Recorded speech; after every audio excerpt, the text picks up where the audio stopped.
Tiffer, the bongo sniffer. Tiffer, my boo. Oh, how I've been missing you. I have not seen Tiffany Cross since October of 2022. Like any other good Samaritan, I've been concerned. I've been worried about her. I filed a missing persons report with social worker Shanice. Well, Casey, why didn't you just call the police? Obviously, they were defunded. You don't remember that public service announcement? If you find yourself in danger, don't call the police, call social worker Shanice. Shanice is highly trained at understanding the victim mind. She is excellent at convincing victimized criminals to put down that cucumber and open up about their traumatic childhood.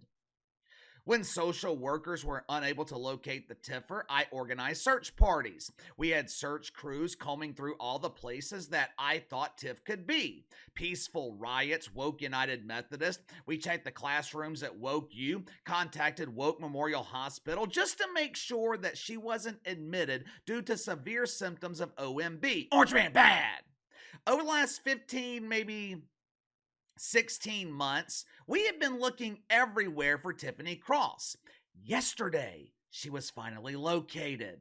Almost a year and a half after her woke welfare expired at MSNBC, Tiffany Cross was finally able to find gainful employment. When I say gainful employment, I mean she is back to collecting money in exchange for spreading lies and propaganda. I know it's been a while since we have talked about Tiffany Cross. For those that don't know, the Tiffer, she used to host a show on weekends at MSNBC. When the network moved Joy Reid to prime time, they needed a replacement host on weekends who could continue the tradition of creating racism. Tiffany Cross was the perfect replacement. She checked multiple woke boxes. She is an eloquent speaker. She's a smart, creative woman. I mean, outside of Joy Reid, maybe Jemele Hill, no one finds racism better than Tiffany Cross. For a couple of years, she attempted to entertain dozens of viewers. Her ratings sucked. I mean, they absolutely sucked. But that was not the reason the bongo sniffer was fired from MSNBC. Mythical racism, that was not the reason she was fired either. Rashida Jones is the president of the network. She was the one responsible for firing Tiffany Cross. It wasn't the white man. It wasn't the orange man. Rashida Jones made the easy decision to eliminate the woke welfare of Tiffany Cross. Why? Because MSNBC considered Tiffany Cross to be too radical. Just think about that for a second. The same network that has Joy Reid in primetime 5 nights a week. The same network that allowed Rachel Maddow to broadcast the illusion of Russian collusion. Same network that gave Mehdi Hassan a platform. That network, MSNBC, they fired Tiffany Cross because she was too radical. You know, you got to have a twisted ideology for the most radicalized network in cable news to think that you're too radical for their network. But that's okay. That's okay. That's cool. After 16 months of unemployment, after 16 months of being missing, Tiffany Cross has finally resurfaced looking better than ever. Yesterday, she launched a brand new podcast. Podcast is called The Native Land Pod. All right. I didn't realize that she was a Native American, or as the city of Cleveland likes to call it, the Guardians. But we are living in 2024. We are living in an era where you have the freedom to identify however you want. This podcast, it features a trio of huge embarrassing failures. Have Tiffany Cross along with Angela Rye and Andrew Gillum. Who in the hell are these people? Yesterday, the duo of unknowns, along with Tiffany Cross, they answered a question that no one has been asking. I mean, literally, no one was asking this question, except, of course, Jemele Hill, but who cares what Jemele Hill is asking? She also asked millions of people to buy her book. No one did. But the question that they answered was, why was Tiffany Cross fired by MSNBC? Try to guess the answer, but before you do, I'll give you a little hint. The title of this debut episode was America is a Racist Country. So, why was Tiffany Cross fired by MSNBC? According to Tiffany Cross, it could have been mythical racism. She claimed that she was never given an official reason for her firing, but it was abundantly clear to her that she had drawn the ire of white conservatives. Really? Really? It's the white man again? Let me ask you something. How many white conservatives are watching MSNBC? Hell, how many black conservatives are watching MSNBC? Are there any normal people subjecting themselves to watching this garbage? If I wanted to watch garbage, I'd watch the WNBA. Every once in a while, at least the WNBA is entertaining garbage. It never gets old watching a 5'5" center trying to dunk the ball with the assistance of a trampoline. Tiffany Cross, she also claimed that she had enemies at MSNBC.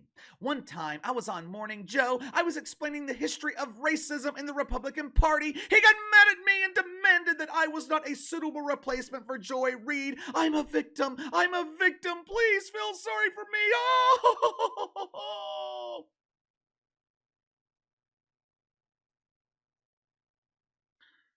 Oh! You expect me to believe that bullshit? Let's assume for a second Tiffany Cross is telling the truth here. I know that's rare and highly unlikely, but let's just assume she's telling the truth. Joe Scarboro feels the same way about Tiffany Cross that the rest of us do. Her fairy tales of mythical racism are comical. She provides plenty of comedic content, but she's not to be taken seriously. She's got no business hosting a show on a serious news network.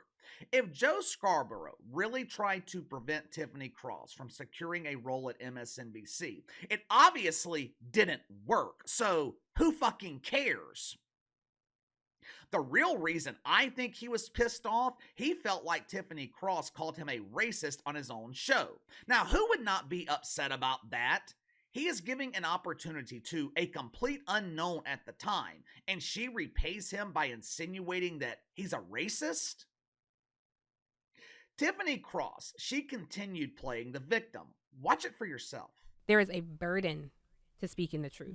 It comes with a consequence. There is a power structure in place that is not welcoming to our voices. I can't lie, I made some enemies.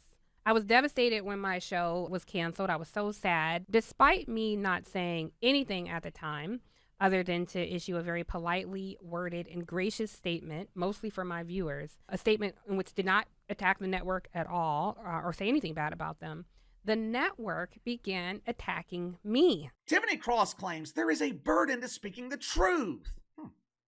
Truth. Let's review here. Let's review some truths from her time at MSNBC. She claimed that white politicians are trying to violently harm the black community. What evidence did she have to back up the claim? What examples did she provide? None. Remember when Will Smith transformed into Willa, put his soft hands on the face of Chris Rock at the Oscars with a very, very feminine slap? Tiffany Cross told people like me, you are not allowed to comment on this situation. She called for Ron DeSantis to have his cucumber removed. She demanded that deacons at Woke United Methodist should involve themselves in a war for the survival of the country. Remember a couple of years ago when Tua Tagovailoa kept getting concussed? He had that brutal hit. I think it was on Thursday Night Football. He got 2, maybe even 3 concussions in the span of a few weeks. Tiffany Cross claimed that Tua was not being properly protected because he is a black quarterback playing for a white coach. Tua plays for Mike McDaniels, the same Mike McDaniels who was celebrated by the mainstream media when the Dolphins hired him because he's biracial. Another swing and a miss by Tiffany Cross. As it turns out, Tiffer, she missed twice on this situation. Last I checked, Tua was not a black quarterback. Pretty sure Tua is Samoan. 2 fabricated claims by Tiffer the Bongo Sniffer. So where is the truth here? What truth has Tiffany Cross spoken? All I see is propaganda. She also claimed there is a power structure in place that's not welcoming to our voices. I believe the insinuation here is that black voices are not allowed to speak in the media, maybe? Correct me if I'm wrong here. What label was on that microphone that Tiffany Cross was speaking into? Did that label say iHeartRadio? Last I checked, iHeartRadio, one of the largest streaming platforms in the country. Before that, Tiffer was collecting woke welfare from MSNBC, one of the largest news organizations in the world. So, I'm struggling to understand where these mythical powers are coming from that is silencing her voice. After being fired from MSNBC, she claimed that she exited gracefully, but the network was constantly attacking her. Once again, Tiffany Cross failed to provide a single shred of evidence to support that claim.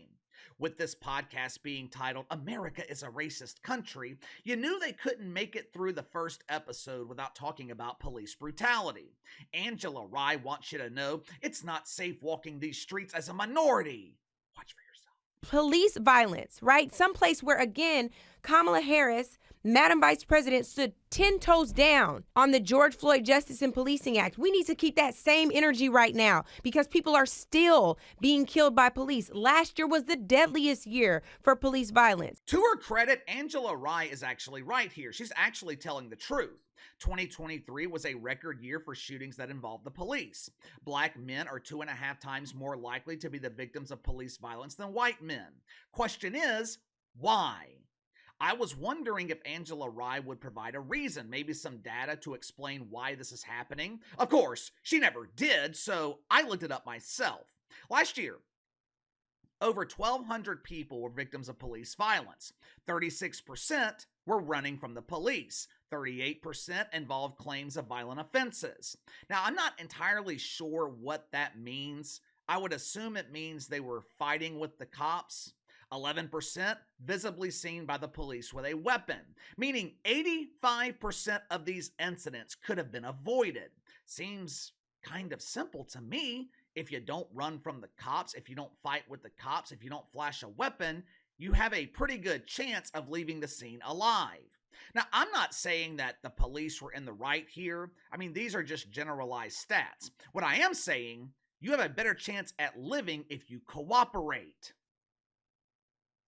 I don't know if Tiffany Cross actually believes the propaganda that she spreads. I'm going to assume that she does. Assuming she believes this, assuming she feels strongly about it, wouldn't it be easier to bring people to your side if you just told them the truth? Not the half-truth. I'm talking about the full truth.